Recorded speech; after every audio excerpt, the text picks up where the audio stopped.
இருந்து கத்தும்போது ரொம்ப சுலபமாக ஈஸியாக இருக்கு. ஆனால் கேட்குறது தான் புரிய மாட்டேங்குது. இருந்தாலும் இருங்க, ஒரு ஃப்ளோவில் போகிறேன்.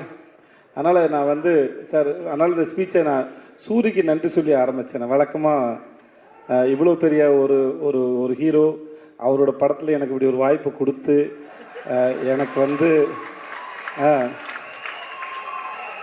ஏன்னா எனக்கு மேடையிலேயே பேச வாய்ப்பு கொடுக்காத ஒருத்தன் படத்தில் வாய்ப்பு கொடுத்துருக்கானா யோசிச்சு பாருங்களேன்.